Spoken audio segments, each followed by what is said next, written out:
देखो हमारा स्कूल। ये एक ऐसा कैद खाना था जहाँ के नियम कायदे कानून कुछ अलग होते थे। इस जेल के कैदी डेली अपने घर से बस्ता टांग के यहाँ पे आते हैं दिहाड़ी करने। कई माँ बाप उनके बच्चों को खुद इस जेल में फेंक के जाते हैं ताकि उनका बच्चा जिंदगी में एक सक्सेसफुल दिहाड़ बन सके। दरिंदे रोक दे बच्चा।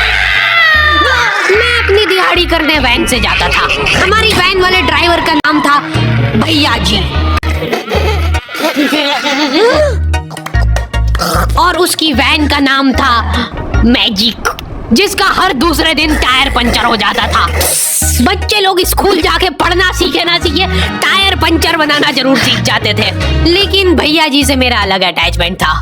उनसे मेरे को दिल से नफरत थी। ये आदमी सुबह 5 बजे आके मेरे घर के सामने हॉर्न बजाता था। अरे भैयू, ओए भैयू, जल्दी से तैयार हो जा बेटा, 5 मिनट में निकलना है फटाफट। 9 बजे का स्कूल है यार हमारा। लेकिन ये आदमी सुबह सबसे पहले आके मेरे को लेता था। उसके बाद हम 3-4 घंटे पूरे शहर भ्रमण पे निकलते थे। शहर के पूरे आखिरी कोने से बच्चे ले लेके आता था ये आदमी। जहाँ पे वैन जा भी नहीं सकती उधर कूदा के ले जाता था ये, और फिर टायर पंचर हो जाते थे। शाम पड़े वापस से हमको घर छोड़ के आता था ये। जिंदगी बर्बाद कर दी थी भैया जी ने मेरी। सबसे पहले लेते थे और सबसे आखिर में छोड़ते थे। लेकिन मैं फिर भी उसी वैन में जाता था क्योंकि चमेली भी हमारी वैन में आती थी। और बात यह है कि वो मेरे पास ही बैठती थी, मतलब मजबूरन। उसके पास और कोई ऑप्शन ही नहीं बचता था और मैं बचाता भी नहीं था। मैं घर पे जाते थे, जो 2-3 घंटे मेरे को सोने के लिए मिलते थे उसमें सोता नहीं था और मैं प्लानिंग करता था कि कैसे चमेली सिर्फ मेरे पास बैठे। चमेली सबसे आखिर में आती थी और मैं सबसे पहले सुनसान वैन में चढ़ के बस्ता अपने पास में रख के और फसर के सो जाता था। बाकी सारे बच्चे अपना बस्ता गोदी में रखते थे क्योंकि तुम्हारे बाप की वैन नहीं है, मतलब मेरे भी नहीं थी, पर मेरे ऊपर भैया जी को तरस आ जाता था कि बेचारा 5 बजे से आया है, तो वो सोने देते थे। अरे कैसे चला रहा है ये गाड़ी? रुक जा, गाड़ी चलाना नहीं आती क्या? देखो, आदमी इतना तभी चिढ़ता है जब उसकी जिंदगी में कोई लड़की ना हो। नहीं है ना? नहीं, मैं समझ सकता हूँ लड़की ना होने का दुख दर्द। मैं भी किसी जमाने में लड़कियों की तलाश में गली मोहल्ले भटकता था। फिर एक दिन मेरे पास से वो निकली। जैसे ही मैंने हैपन खोल के देखा, उसकी आईडी मेरे फोन पे चमक रही थी। लेकिन मैं सोता नहीं था। मैं आंख बंद करके चमेली के घर का इंतजार करता था। तो क्योंकि चमेली आखिरी में आती थी तो वैन पूरी पैक पुक हो रखी होती थी, बच्चे बाहर उबल रहे होते थे और मैं अपना बस्ता पास में रख के एक्टिंग देखो, एक्टिंग। और जैसे ही वो आती थी, हड़बड़ाना नहीं, ऐसे टाइम पे हड़बड़ाते नहीं है कि फटाफट बैग उठाया और आओ इधर बैठो जल्दी। मत करना ये हरकत, भाग जाएगी वो। ठरक नहीं झलकना चाहिए जरा सिक भी, एकदम सटल रखना है। क्या हुआ? और कहीं जगह नहीं है क्या? तेरे मुंह में मूत दूंगा मैं। अच्छा ठीक है, इधर ही बैठ जाओ। देख रहे हो, एक्टिंग देखो तुम लौंडे की। ना जाने कौन सी नशीली खट्टी मीठी खुशबू लगा के आती थी चमेली।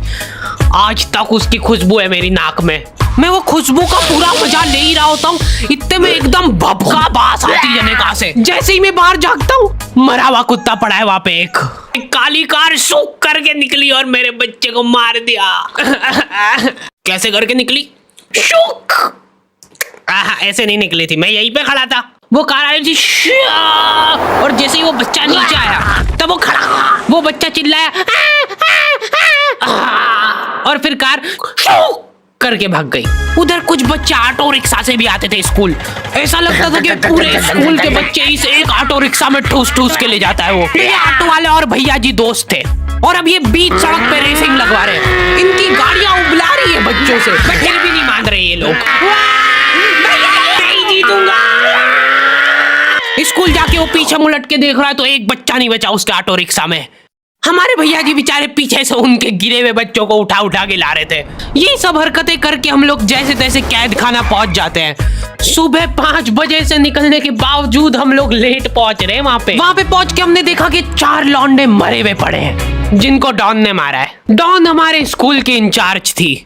डॉन का कद छोटा था और पेट मोटा था और आश्चर्य की बात यह है कि समय के साथ उसकी हाइट कम हो रही थी। मतलब बड़े नहीं बड़े वो चलता है एक बार को, पर इसकी कम हो रही थी। डॉन बहुत स्ट्रगल करके कार से स्कूल आती थी खड़े होके, क्योंकि बैठ जाए तो उसको सामने की सड़क नहीं दिखती थी। वो अलग बात है, खड़े होके भी पूरा नहीं दिखता था। हर रोज 2-4 कुत्ते कुचलते हुए आती थी वो। फिर मेरे को समझ आया कि रास्ते में जो कुत्ते दिखे थे वो डॉन इस कैद खाने में छत पे बैठी रहती थी स्नाइपर लेके। कोई भी कैदी कुछ गलत गतिविधि करता हुआ दिखता था तो वहीं पे, मैडम इनकी लाश का क्या करना है? अरे ये तो आपको पता ही है। कहाँ रह गए थे यार झमू दीदी, फटाफट ये खून वून साफ करो। झमू दीदी बुलेट से स्कूल आते थे और ये अफवाह फैली हुई थी पूरे स्कूल में कि उनके घर पे मर्सिडीज भी है, लेकिन झमू दीदी हम्बल रहना पसंद करते हैं। ऐसा कहा जाता था कि ये स्कूल ऑन पेपर झमू दीदी के नाम पे ही है, पर वो हम्बल रहने के लिए यहाँ पे झाड़ू पोछा लगाती है। वैसे मैडम इन्होंने करा क्या था? गैर कानूनी पेन फाइट का सट्टा खेलते थे ये लोग क्लास में। उससे मेरे को प्रॉब्लम नहीं है, मेरे को क्यों नहीं? हाँ, हमारी क्लास में पेन फाइट का सट्टा चलता था। हमारे इधर जो लौंडा पेन फाइट में जीतता था, सामने वाले का पेन उसका हो जाता था। कुछ बच्चे अपना सब कुछ दांव पे लगा देते थे और कर्जे में डूब जाते थे। फिर भी वो लोग हार नहीं मानते थे और अपने दोस्त से पेन उधार लेके खेलते थे और वापस हार जाते थे। तो अब क्लास में कुछ बच्चों के पास पोटला भर के पेन पड़ा है और कुछ बच्चों के पास पेन ही नहीं है। पेन इस कैद खाने की करेंसी थी, जिसके पास जितने महंगे पेन वो उतना रईस। यहाँ पे ब्लैक में पेन इधर उधर होते थे। नॉर्मल लोगों के पास होते थे 5 रुपए वाले जीफी जेल, जो कि तुम एक पन्ने पे लिखोगे तो पीछे 10 पन्ने तक छप जाएगा। और उनसे भी गए बीते लोग होते थे जो 3 रुपए वाला यूज एंड थ्रो लेके आते थे और उससे भी उनकी अच्छी राइटिंग आ जाती थी। बहुत चिढ़ मचती थी यार मैं कौन से। और कुछ चुनिंदा रईस लोग होते थे जिनके पास होता था ट्राइमैक्स। हर बच्चे का सपना होता था कि उसके पास एक ट्राइमैक्स हो, साथ में आसपास 2-4 लड़कियां हो। प्लीज मेरे को यहाँ पे ऑटोग्राफ दे दो। ये लो ट्राइमैक्स की इनके, ये ट्राइमैक्स क्या बात कर रही है? सही में एकदम रईस लोग ही अफोर्ड कर पाते थे ट्राइमैक्स। वो बाबड़े भी एक एक अक्षर लिख के रिफिल खोल के देखते थे। खाली हो रही है तो एक बार एक रईस बच्चे का ट्राइमैक्स चोरी हो गया। पूरे स्कूल में हाहू मच गई थी। किसने चोरी किया?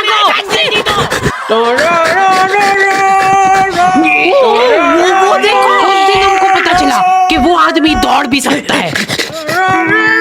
हमारे स्कूल में कुछ भी कांड हो रहा है, ये आदमी सबसे पहले दौड़ के आएगा, पूरा बैग खोल चोर, और बच्चों के बैग चेक करेगा। स्कूल वालों को भी इसकी सैलरी देते वक्त सबसे ज्यादा आंख खरती है। सैलरी किस चीज की?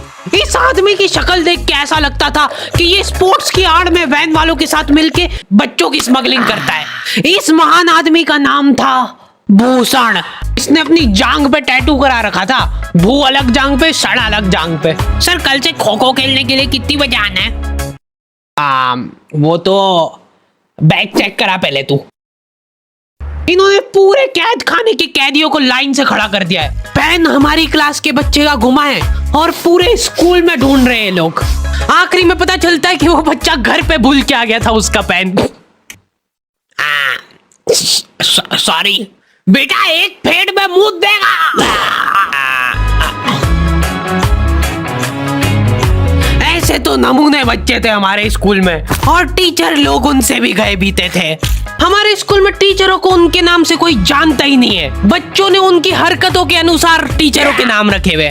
हमारे इंग्लिश वाले टीचर का नाम था छोटा भीम।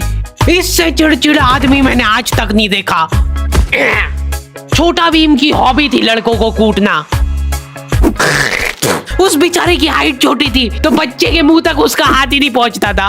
बेचारा ऊंचक उचक के मारता था, फिर भी कमर तक ही हाथ पहुंच पाता था उसका। एक पॉइंट पे मेरे को ऐसा लगने लग गया था कि उसको सैलरी लड़कों को कूटने की मिल रही है। कभी किसी बच्चे को बहुत ज्यादा मार दिया, घायल हो गया वो बेचारा, ये लो आपका एक्स्ट्रा बोनस। होमवर्क तुम्हारा बाप करेगा क्या? सर मेरे पापा मर गए थे। तू भी मर जा। ये लो। अरे वाह, नहीं चल रही सांस, तो नहीं चल रही है। हाँ कंफर्म मर चुका है ये। ये लो आपका प्रमोशन हो गया है। लड़कियों से उसका अलग अटैचमेंट था। कौन सा परफ्यूम लगा के आई हो? सर थोड़ा दूर रहो। अरे मैं कुछ कर थोड़ी ना। भोली सी सूरत और आंखों में ठरक लेके स्कूल आ जाता था ये daily. So this means that he will jump over it and then start. ये आदमी इंग्लिश को इंग्लिश में ही ट्रांसलेट करके चल जाता था हमारी नंगी आंखों के सामने। इधर वॉशरूम में मौत का नंगा नाच मचा रखा था लॉन्डो ने। 4 लॉन्डे दिन भर वॉशरूम में जाके खड़े हैं, कुछ भी नहीं कर रहे वो लोग वहां जाके। उनको बस मन की शांति मिलती है वहां जाके।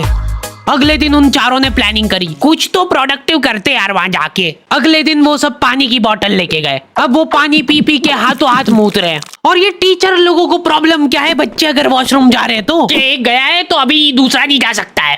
क्यों? तुम्हारे घर की लेटरिन थोड़ी ना है वो कि एक टाइम पे एक जना यूज कर सकता है। मान लो वो 2 जने अगर वॉशरूम में मिल गए तो वो क्या कर लेंगे ज्यादा से ज्यादा। भाई यहाँ का बल्ब निकाल लेते हैं ना। हाँ निकाल लो, फीस भरी अपन ने। लॉन्डो को ऐसा लग रहा है कि इन्होंने फीस भर के पूरा स्कूल खरीद लिया है। 10 लॉन्डे कॉरिडोर में छाती चौड़ी करके चल रहे हैं प्रिंसिपल के सामने। प्रिंसिपल को इग्नोर कर रहे हैं ये लोग। इनको ऐसा लग रहा है कि इन्होंने फीस भर दी है तो प्रिंसिपल इनके पैर पड़ेगी। उनमें से आधों ने फीस भरी भी नहीं है। हमारा स्कूल बिल्कुल सेफ नहीं था। हमारे वॉशरूम में चोरियां हो जाती थी यार। बल्ब चोरी करने के बाद सब लोग अंधेरे में मूत रहे एक दूसरे के जूते पे। उधर उधर कर। उसके बाद पूरे वॉशरूम में कुछ दिख नहीं रहा है चोरी करने का। तो ये लोग हाँ नल उखाड़ के ले गए। नल कौन ले जाता है? कभी वो मछली वाले साबुन चोरी हो जाते थे, कभी ये फिनाइल की सफेद गोली को माउथ फ्रेशनर समझ के खा जाते थे। भाई इसको चबा मत, इसको चूस, ज्यादा देर तक चलेगी ऐसे। ठंडक हो रही भाई, ठंडक।